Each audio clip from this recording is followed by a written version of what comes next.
Check this out. It's a combination of my mom's ring that she gave me and what remains of the pendulum that Kay gave me for my birthday that broke. I'm sad about that. It sucks, but I made a cool thing out of it. I'm not going to wear this often because it looks stupid, but I like it, so I figured I'd show it to you guys. Um, anyways, it seems that we, as a directive, are having a great deal of issues that we really shouldn't be having. I mean, many of you, most of you, aside from the newer people, the initiates, many of you are practice spotters. Some of you have been trained, some of you have had a great deal of experience, some more than others. Some of you haven't, but you're intuitive people and you're good people and you have the heart and the soul for it, and that's why you're here. Now, the person that I'm specifically making this video for, I spent years training. Okay, you should be ahead of the game here. The problems that you're having, you should not be fucking having.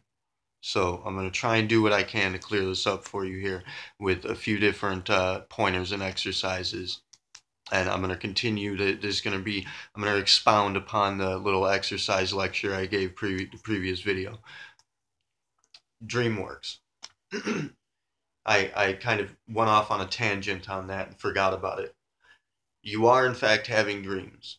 You're having dreams right now. You're living two lives at once. You have a perpetual and an ephemeral self. You have a phantom body that connects the two.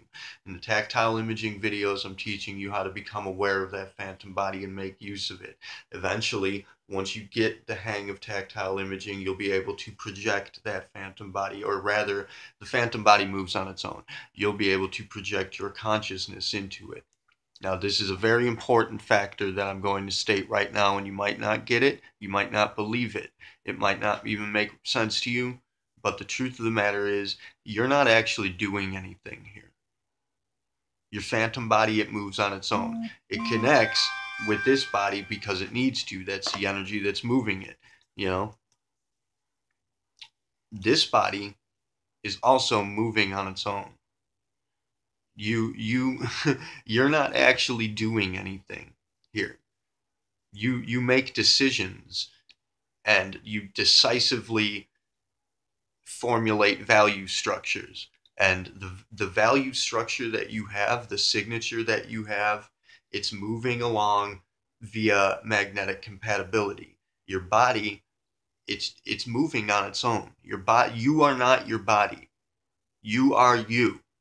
Your body is like a machine that's moving around, and it's doing things based on the values that it has acquired and assimilated. It's maneuvering based on the values that are in play. And this is a game. It's like a game. Try to treat life like a video game. When challenges arise, they are challenges. They are trials. They're presented to you for a reason, for you to overcome them. And there is a way to overcome them. There's always a way to overcome them. It's there. You just have to find it. And spotters are trained to do that. We're trained to reconfigure value systems. We're trained to spot values and to maneuver them, change them, and alter the course of our life. Because this body, it's moving around on its own. You're not actually, you're not actually point blank on this. You're not at the front line. You don't even really witness things until they've already happened. If you can move fast enough, psychologically speaking, I suppose you could say, etherically speaking, if you can move fast enough, you can catch up with now and see what's happening now. And if you can get to where now is, if you can get to here, then you have a vantage point that allows for you to see ahead. And you're going to get this. I mean, it seems abstract now, but it's going to be simple fucking common sense. When you finally do get it, you're going to be like, fuck me, how did I miss that? You're going to feel stupid about it, believe me. It's like a trick. It's like a magic trick. Anyways, if you're not remembering your dreams, it's because you haven't built a bridge. You've been disconnected. And that's because you are just fucking bombarded with aspects from everyone through educational, through the educational system, through your government, your medias, what have you. Everything that you encounter in life is bombarding you with aspects that cloud your values, and you're being distracted. We, as a team right now, are being distracted. We have work to do here that's very important. And I know that some of you don't think it is very, very important, but I don't know what else to say other than, do you want to get to the point where we're all fucked and you look back and say, wow, well, I guess it might have been important then, but it's too late now? Because I've been there. I've seen that future. We don't want that. We can't have that. You guys got to wake up. This video, I suppose, can be termed a video on lucidity. Now, I'll give you the same exercises over again because, again, repetition is key, both learning and teaching. First thing you want to do is tag something like a telephone, your telephone, or, wristwatch, whatever, a ring. Maybe you can wear a ring or a watch or something you don't usually wear. Or you can put a sticker on your phone. It has to be something that's out of place, something that's not common, something that's going to capture your attention repeatedly. Every time that you look at it, every time you check your watch, there's that sticker on it. Or put a string on your finger or whatever. Write it on your fucking hand if you need to. Write it on your damn forehead. Who gives a shit? Just do something that's out of place that's going to capture your attention repeatedly. And every time that you see it, look around and question, am I dreaming? And eventually, the answer is going to be yes. At some point, you're going to look around, you're going to, think about what's going on, you're going to realize, yeah, I am dreaming. And then it's game on. Then you're awake in the dream. And at that point, it's going to be very easy to recall what happens because you're not going to forget. And it's going to get to a point where you never forget, where there's no blank spot, where you're just constantly going. Your body falls asleep and you're straight into the dream. You can even get to a point where you're aware of the dream right now, where I can close my eyes and I can see what's happening in that world. And at the same time, when my body's asleep, I can still hear what's happening around me. I'm still aware of what's happening in my bedroom while I'm sleeping. I never go to sleep. Never, ever, very rarely, in certain circumstances, like in fever dreams where I have dreams that I'm not lucid and I don't know that I'm dreaming, or, under anesthetics, of course, or when you're just like, I don't drink, but when you're dead drunk or something and you just kind of pass out and blank, that happens. But for the most part, I never, ever actually sleep. I'm always awake, always aware. Anyways, you're going to use that tag. That's the first part of tagging. That's the material aspect of it. Now, the immaterial or etheric aspect of it is when you actually do capture an image or a kind of a whisper of a dream, I suppose you could call it. If something during the day like reminds you of a glimpse into a dream that you've had, or you wake up and you recall a dream. And of course, you can use things like affirmations when you're going to sleep. Tell yourself, I'm going to remember my dream. Put that intention into play. Use your thought, use your word, use your deed. These are the basic tools you have. These are the most powerful tools you have. Pure creation. Kamwiausi Siari is at your fingertips. You can create your own reality. You just gotta get a handle on it. You gotta be fast, be sharp, dive deep. Now, when you do get a glimpse of a dream, what you want to do is tag that. If you wake up and you have a little memory of a dream, but not the full thing, or if something reminds you of a glimpse into a dream during the day, and but not the full dream, Tag it with mnemonics. At this point, you want to choose something that is commonplace. This is a good point where you could use something like your girlfriend or whatever, something that you're constantly in touch with, something that you see all the time, like, my jacket or my phone or whatever.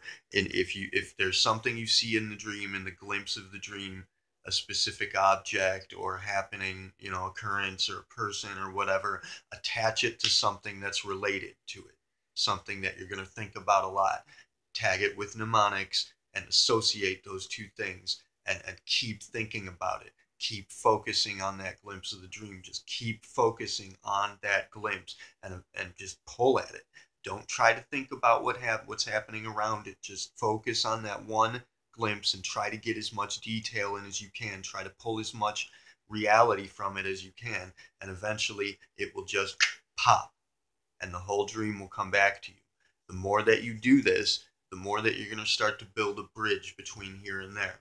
And you're going to compound the two and achieve a fusion between the ephemeral and the perpetual self. When you do that, you're going to start to you're going to get a handle on being the perpetual self and realizing that life is real as well. In fact, that life is more real than this one. And at that point, you can do the same thing there, and you can grab memories and pull at them until, you can tag a memory and pull at it until you begin to remember things from other lives. You'll begin to remember things that the perpetual self remembers, which you can have memories, overlapping memories. I remember various alternative scenarios here. This is all of this has happened before. All of this will happen again. And it's happened in many different ways, and I recall a lot of them. It's tough to keep track of sometimes. I notice certain inconsistencies between different timelines, I suppose you could say, and I play off of that, and that's one of the ways that I'm able to bend time. That's one of the ways that I'm able to see ahead. And anyone can do this. Anyone can do this. I had the benefit of having a seriously fortunate accident that allowed for me to recall a lot all at once, and it was a big deal. But um, I'm not going to get into that so much. Maybe I'll tell the story eventually, but it involved drugs that I can't recommend anyone ever using. A compound substance that I created myself for a very specific purpose. And well, I guess I do have to talk about that because it falls into eventually I'm going to teach you how to time travel. Believe me or not, if you follow up, if you practice this, eventually I'm going to teach you that. You're going to learn it. You're going to experience it. It's difficult, though. You have to achieve what we call a free signature. A free signature and escape velocity. Those are the two primary aspects to that, and it involves projection and DreamWorks. Anyways, when you're in a dream, that's when the world is going to be speaking to you directly all the time, and it's going to be giving you a lot of metaphorical, uh, you know, um, just the values are all going to be like metaphorical symbolisms, and everything that you encounter in a dream, it could be things that you encounter in dreams could be people, could be other people, but you're communicating directly, and everything is going to be very abstract. And so you might run into somebody that you know very well, but to you, they're going to appear to be somebody else, or they could appear to be an animal or an object. It gets very, very tricky, and I'm going to figure out how to get into that with you guys. It's something that you do have to kind of get a hands-on feel for, though. It's very intuitive, especially learning to figure out when you're actually dreaming with other people, which does happen. We've proven that it can be done, and we're beginning to build the technologies that are required to cause for it to happen. And that shared dreaming platform that I talked about in the dream of the possible future that we want to have, we're getting that going. Everything's falling into place. Synchronicity is providing it all. You guys wouldn't believe how amazingly this is all actually working out. It's just we're really dragging right now because we're getting a lot of misdirections. We're being distracted, and you guys are just, you're not You're allowing for these distractions to drag you. Now, what you want to do is learn how to treat this world as though it were a dream, because it is. And these, you learn in the dream world how, what I like to call the outer heaven. You learn in the outer heaven how to interpret symbolisms, how to interpret the shifting glyphs. Okay, I'll see. And in this world, in this life, you want to learn to interpret these cues. Everything is a value. You're going to learn to see values, and when you do, you're going to see meanings. You're going to see reasons, purposes, instead of people, places, and objects. You're going to see meanings, reasons, and purposes. And you're going to see values and aspects, and you're going to be able to cut through aspects. You're going to use the sword of decision to cut through these aspects and get to the actual value of a thing. And you want to look at things as though it were a dream, because everybody has these psychological aspects in play. And now this is where we're going to get to the point of the discussion here, that I'm making the video for, that I'm attempting to help one of my dearest friends, my brother, somebody that I put a lot into training and should not be so fucking dragged. You should really be picking up here. But I'm going to try to retrain you quickly right now. Especially while dealing with personal relationships with people, which is the reality. The only actual reality here out of all of this illusory bullshit is your relationship to other people. And of course, animals and such, living things. Everything's alive. Your relationship to the world and to values. And something I want to point out or put down is that, again, as I've tried to say before, the world loves you. The world loves you so much. God, as it were, is so deeply in love with you that it just wants to communicate with you. And the more that you communicate with it, the more that you practice this, the more that you try it out, the more that you live synchronicities, the more that you play the game, the more it will play you. The more it's going to communicate with you until you have this ongoing communication, this relationship with the world that never stops. It loves you so much that it will just pour its attention into you and give you that energy. The more that you allow for it to, the more that you wake up and communicate with it. When you're dealing with personal relationships, you always need to be taking psychology into play. Now, I'll give a brief example. If you're with a girl and she's being super jealous and she doesn't want you talking to other females because she's jealous of it, and she's got some kind of block in there, which this is a big one. This is a big block. This is a bad thing to have. If you have a girl that's seriously that fucked up that I'm sorry, I don't mean to badmouth her. She's a wonderful person and we love everybody, and sorry about that, but seriously, if she's so fucked up that she's going to be like, you can't talk to other females, listen, females are people, and we work with people. Females exist in the world, and we work for the world. So we're going to have to interact with females. This is not a difficult thing to ascertain. And you cannot have somebody telling you that you're not allowed to communicate with other females. You need to nip that shit in the fucking bud immediately. Like, what? WTF? Capital. Fucking exclamation point. All round. Full stop. No fucking way. Females are people. They are not sex objects. Now that's what they're throwing at you. The psychology of it, she's throwing at you, females are sex objects. And if you're speaking to a female, it means that you're going to, be fucking them, sleeping with them, building a relationship of that sort with them. It also suggests a lack of trust. It's implying that there is a lack of trust here. Trust is the primary key component of any intimate relationship. So if that's an issue that your special lady has, she needs to work that out. And if you can help her solve it, do that, but it's her fucking problem. And that's the bottom line. You you have work to do. It involves dealing with other women, and it's professional. And you can tell her, I'm a professional person. I'm capable of dealing with other women without them being, treated as though they're sex objects. If you feel as though any other woman I speak to is a sex object, that's an issue that you have.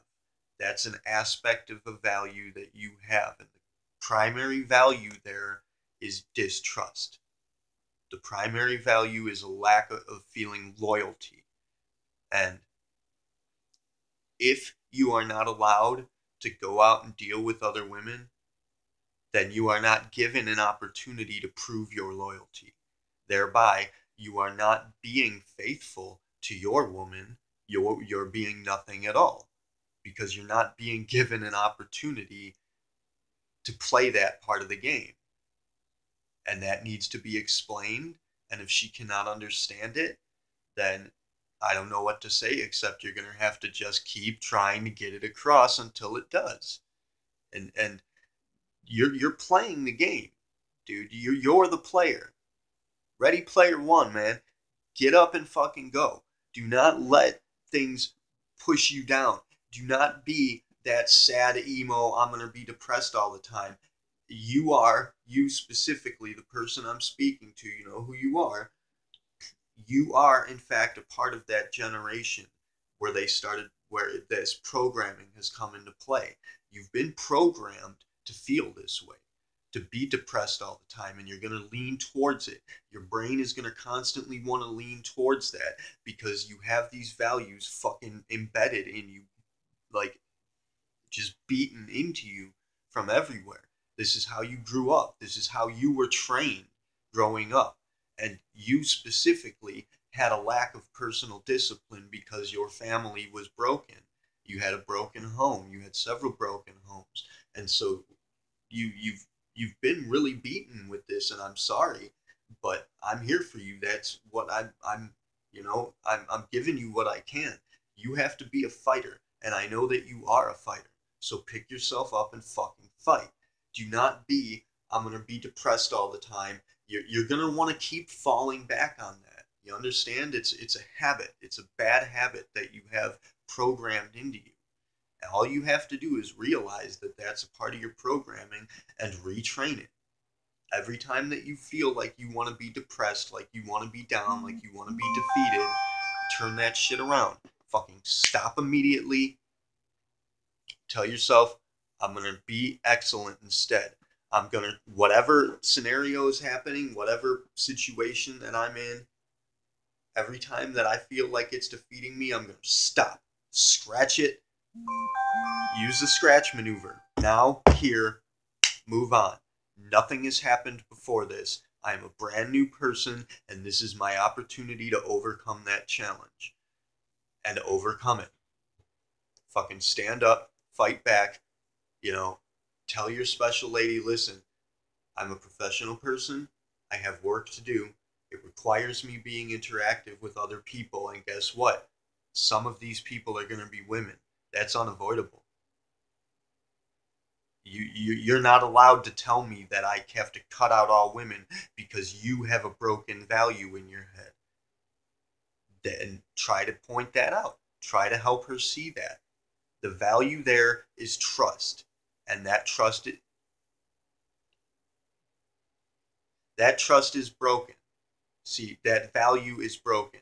The primary value is trust. The primary value, the prime value in any scenario is going to be a positive charge. Or rather, a neutral charge, I guess you could say. But it's never going to be like a negative thing. Like, there is no such thing as good and evil. The prime value is always going to be something of a loving nature. And love, again, love is not affection. Love is investment. Love is interest. Love is, it's just attention. Love is creation. It's an investment into creation. And So the primary value is not going to be distrust or mistrust. The primary value is going to be trust. And that value is broken because of the aspects that have been attached to it. This certain specific someone, this special lady, she's going to have something that's happened throughout her past that is causing her to be distrustful. You want to help her find that. Find that aspect, whatever's breaking that value in her past, and help her fucking scratch it. Get rid of it. It does not involve you. It's not related to your current relationship. It's not relevant. She's using broken tools that she's carrying in her proverbial backpack from the past. You know, the weight that's on her shoulders. It's not real. It's not real. And you need to help point that out, help her discover that that is in fact something that is playing against her. Help her play the game too. Show her she's a player in this game, and it's playing against her. It's causing her to be mistrustful or distrustful. It's causing her to feel as though loyalty is an issue here. And you don't have a chance to prove your loyalty if you're not allowed to go and talk to other women. So that's the issue that you're playing with in this personal relationship. That's the example I'm giving for a personal relationship. Now, for in relation to queuing in general, for the other person and for everybody, of course, that I've been dealing with here on this specific perspective, as it were, this platform. You're going to want to look into the dreams when you start remembering your dreams and you're interactive with your dreams. You're going to be presented symbols and signals and such that are going to be relevant to your daily living as well. And they may have already occurred, or they may be occurring in the future, but they are occurring. You know, these icons and these cues, these prompts, they are happening already in the future. And you want to be ready to spot them, be prepared. You know, remember remember garlic, be prepared is one of them. I think that's one of them. That might be the other one. I don't remember, but you know, remember garlic and remember the other one. Always try to have a positive attitude, no matter what. That's really the fight that you're having. That's the battle that you're in, and you are in a fight. You're constantly in a fight. The world's going to be challenging you. It's going to be trying to pull you down. It's going to be trying to make you mad, make you sad, make you feel bad. And all you have to do is realize that that's happening and fight it. Turn it around. Have a positive attitude. Find the silver lining.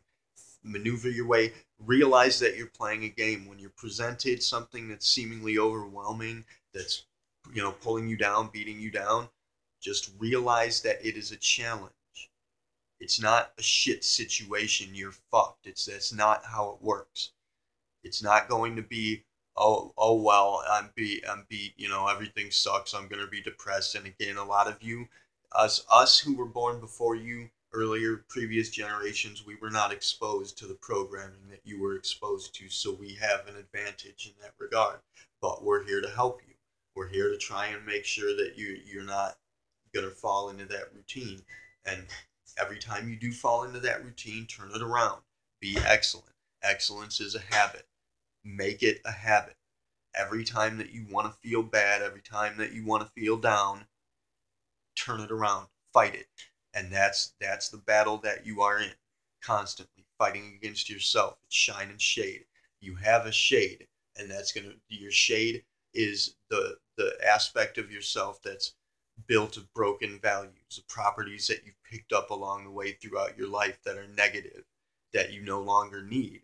They're no longer relevant to your life, but you still carry them because you're unaware of it. You just have to become conscious of these values and discard them. Every time that you feel down or bad about something, try to figure out specifically why. Always be asking why. That's the question you want to have in mind all the time. Why do I feel this way? Find the answer and remove it. Use the sword of decision, cut out that broken value, scratch it, move on. It's that fucking simple. And the way to win the game is to maintain that positive attitude. Keep maintaining that positive attitude. The world will work with you. You know, the, depending upon your ability to be friendly with it. And being shitty, feeling depressed, that's not very friendly. That people want to avoid depressive situations for the most part. Some people get into it. I myself have a thing for melancholy, sad shit, but at the same time, it's something that disturbs me, you know? So people generally want to avoid negativity. How do you think the world feels? Because you are built, you are created in its image and of its likeness. You and the world are the same fucking thing. So how do you think the world's going to react to you being negative and shitty all the time? It's going to tell you to fuck off. It doesn't want that. Nobody wants that shit. Nobody wants shitty, negative, depressing bullshit all the fucking time. So cut that shit out. Stop it. Try to be positive at all times and maintain that positive attitude. Program your cues. You can do more than one at a time. You're going to have to. You're going to have to reprogram everything. This is a big, big process, and this is how spotters train people. We have to keep repeating this and keep reminding our initiates that this is what is happening, because they repeatedly, especially with these current generations, most especially with the most recent generations, the millennials, they are deadpan programmed to be fucking shitty. And they're not only programmed to be depressive and whiny and emo, they're programmed to be slaves. They're programmed to be wanting to be controlled. And I guess it's somewhat shitty to say it, but we do have to take advantage of that. They want to be mastered. They want to be enslaved. It's programmed into their head. They want to be enslaved. They want to be controlled. They want to be told what to do. They want to be pushed around. And they feel as though they have no purpose until somebody, forces one upon them. And so we do kind of have to take advantage of that and give them a little bit of what they want. Of course, we don't want to be forceful. We don't want to be rapey with people, but we're going to have to give them that discipline that they're lacking, because no matter what, at the base level, yourself wants discipline. Your soul wants to discipline itself. That's what it's here to do. It's here to build itself. It's here to make itself something real. It's here to realize itself. And so that discipline is a prime value that's always respected and desired. So you can't get around that. No amount of programming is going to remove the necessity for discipline.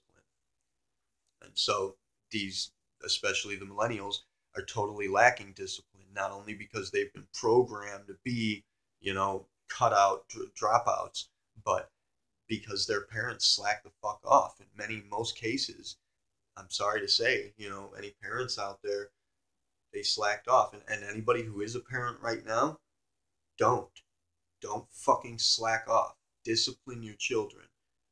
This is there, just as your body requires, exposure to certain elements and exposure to certain viruses and such illnesses in order to build its immunities, your mind requires that same thing. It needs to be exposed to difficulties, to challenges in order to build its immunities and its coping mechanisms.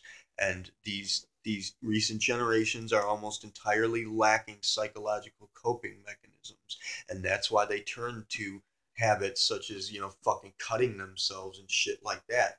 It's people, it's seriously the frog in boiling water situation. People don't realize how fucking hot it's gotten. It's unbelievable. This is absurd. Does anybody out there who thinks that it's just an acceptable factor for kids to be cutting themselves as a coping mechanism, you're out of your goddamn mind. Wake the fuck up.